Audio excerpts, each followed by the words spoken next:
Okay, so buckle up, because today we are diving into some seriously overlooked Mormon history. Oh, I like the sound of that already. We're talking Sidney Rigdon A name you might know. and his revelations to the children of Zion. Now that you probably haven't read. Yeah, it's a wild one. Rigdon, he's a fascinating figure. He was so important in those early days of the church.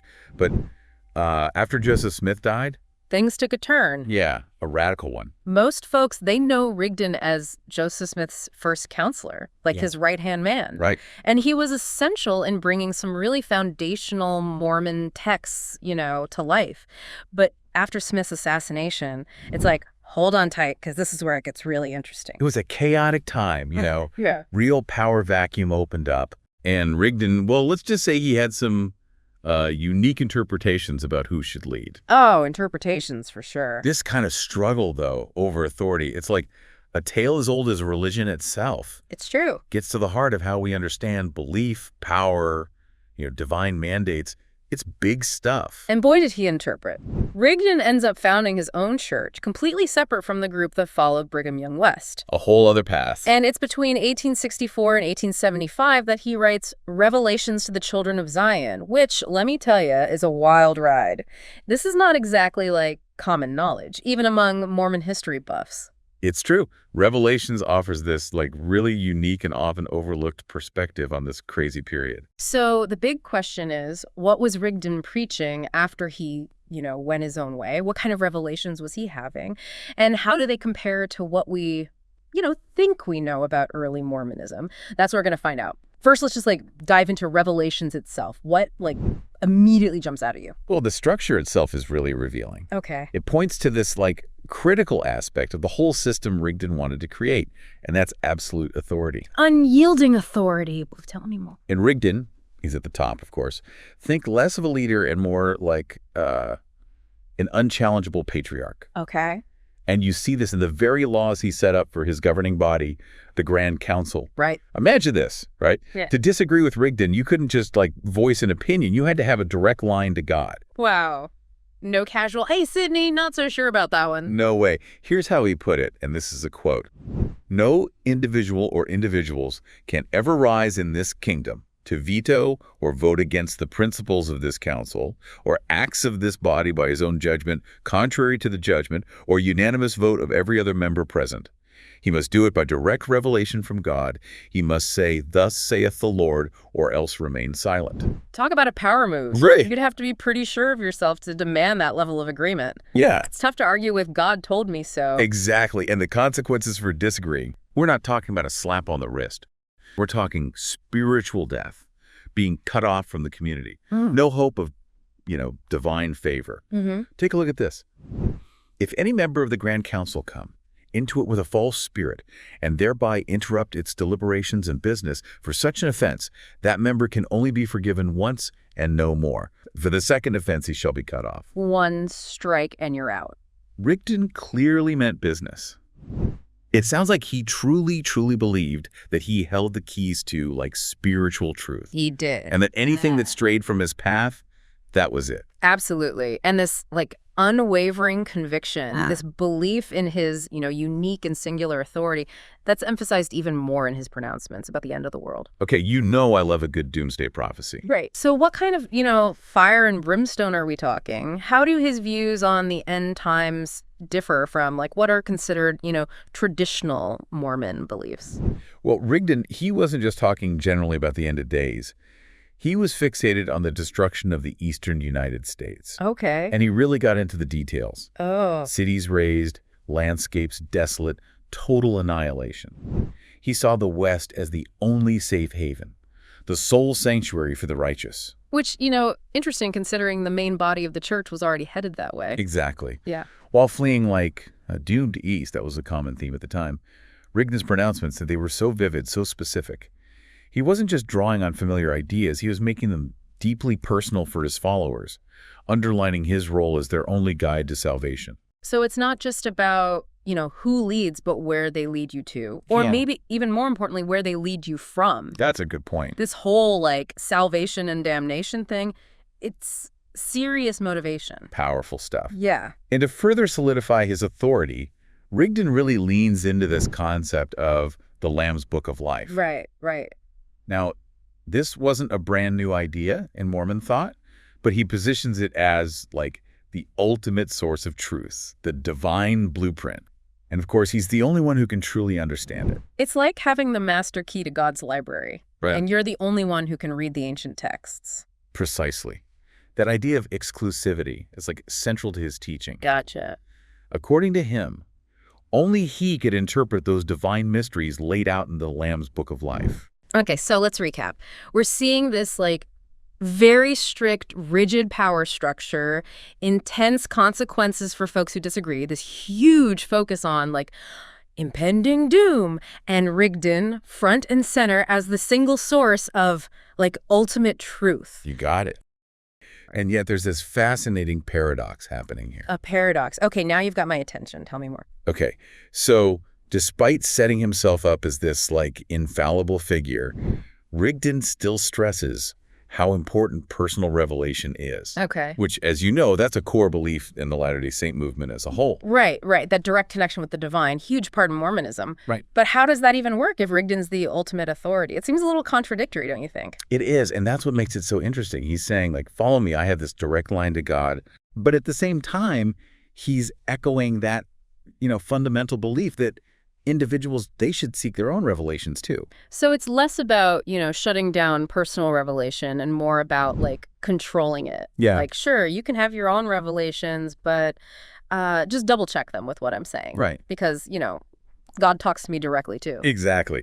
It's this fascinating tension between, like, centralized authority and individual revelation.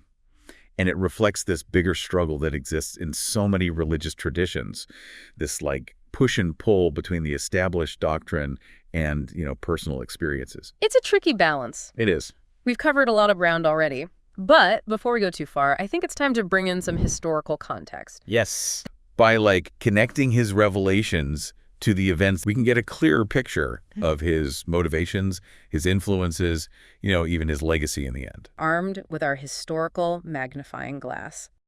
As we, dive into this biographical info, Yeah. keep in mind that Rigdon wasn't some fringe figure. Right. Before the split from the main church, he was a powerhouse in that early Mormon movement. Oh, yeah. A true believer helping build the church from the ground up. And he did it largely through his own, charisma and hard work. He must have been pretty compelling. He was, however, and this is where it gets interesting. Oh. Even in those early optimistic days, there were signs of conflict. Oh, conflict in paradise. Tell me more. Right. Rigdon was accused of being prideful, of exalting himself, even then. And these accusations would later play a big role in his break from the main body of the church. So even before Smith's death, the seeds of a power struggle were already there. It seems that way, yeah.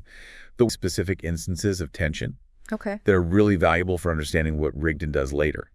There's even an account of Smith receiving a revelation that directly admonishes Rigdon for exalting himself. Wait, a revelation just to call Rigdon out? That's kind of harsh. It is, but it shows you how complicated the relationship was.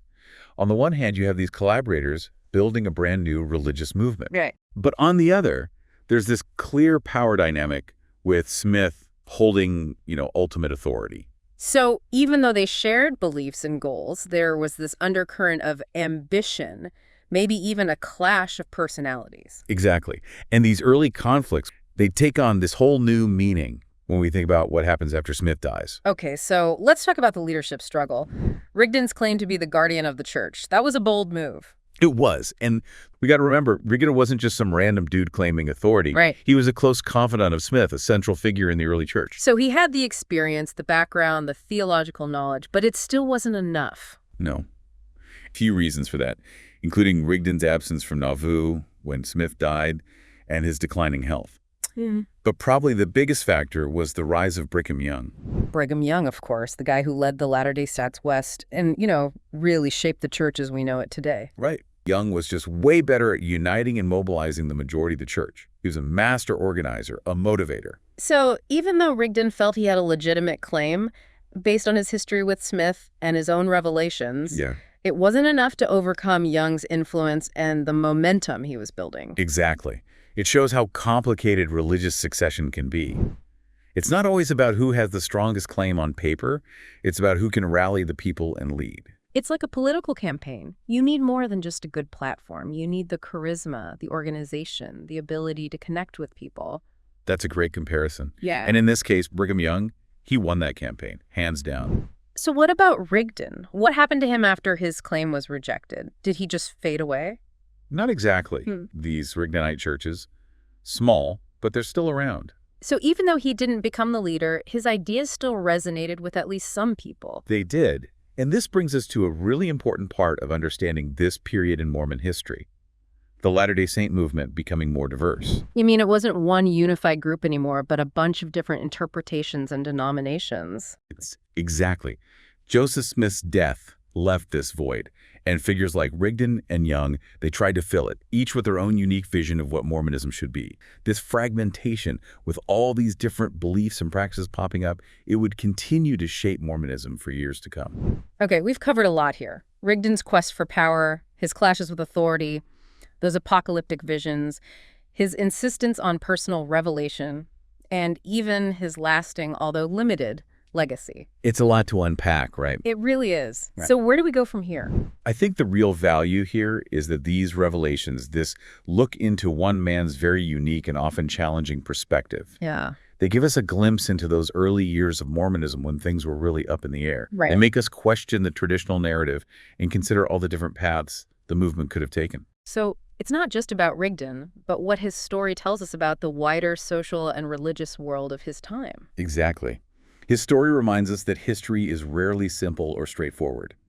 Even in movements that seem unified, there are always different voices competing, different interpretations battling for control. Now, for our listeners, I want to ask, what stands out to you most about Rigdon's revelations? Do they change how you see early Mormon history? Think about what we've been talking about. Religious authority, personal revelation, the impact of these splits, and how belief systems evolve. Big questions that go way beyond just Mormonism. Exactly. They get at the core of how we believe, how we organize ourselves, how we find meaning in the world. And as you consider all of that, one thought-provoking question. Go for it. Hit us with your best shot. Okay, here it is. How did Rigdon's teachings, even though he didn't have a huge following, influence those other Latter-day Saint denominations that developed? Right. Did his ideas, even the ones that were rejected, leave a mark on the wider Mormon landscape? Now, that's an interesting question. It suggests that even those who don't win the big battle for leadership can still have a real impact. It's true. It reminds us that history is a conversation, this back and forth between those trying to control the narrative and those whose voices, even when they're silenced or pushed aside, still echo through time. Wow, that's a powerful thought.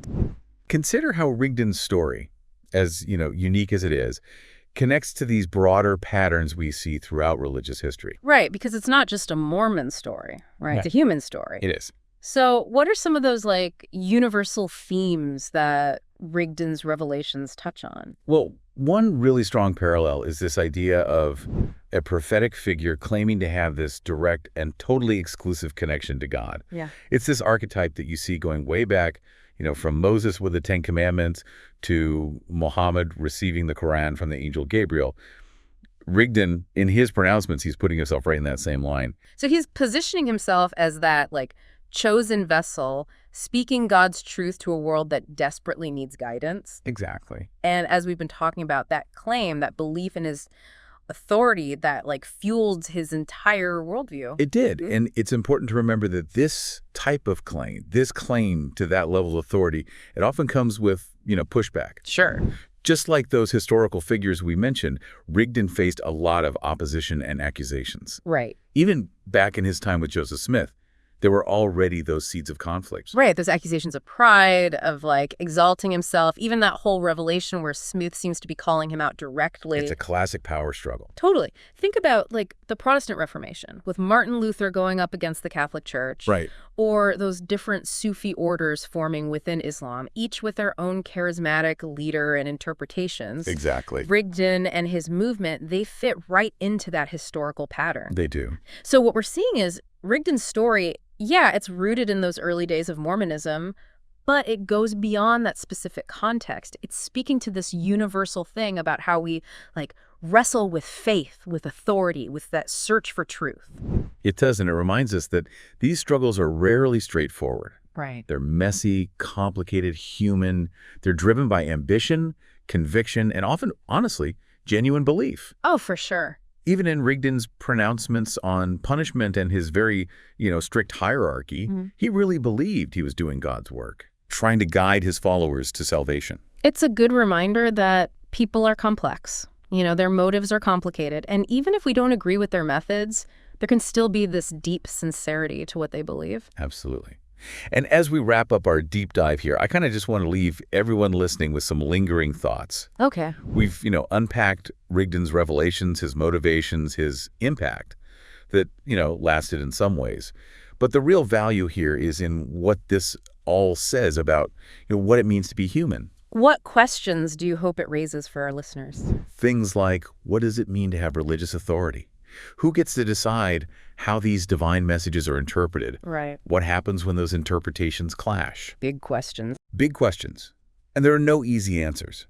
These are things that we as humans have been grappling with for, forever. Rigdon's story, though, it encourages us to not shy away from those questions, even if they're a little uncomfortable, right? Exactly. Be wary of simple narratives. We have to be willing to look beyond the surface and really wrestle with those complexities. Yeah. History's full of figures like Sidney Rigdon. People who challenge the norm, who offer these different paths. They force us to confront what we assume to be true. And sometimes, even in their failures, they have this impact on the world that we can't deny. Exactly. Their voices, they echo, and they make us think critically, ask questions. They make us engage with history on a deeper level. And that, I think is the real power is a deep dive like this. Well said. To our listeners, thank you for joining us. Keep asking those questions, keep exploring, keep diving deep. We'll be back next time with another deep dive into a brand new, fascinating topic. Keep exploring, and please, if you find any more of these intriguing documents, send them our way. Who knows what we'll unearth next?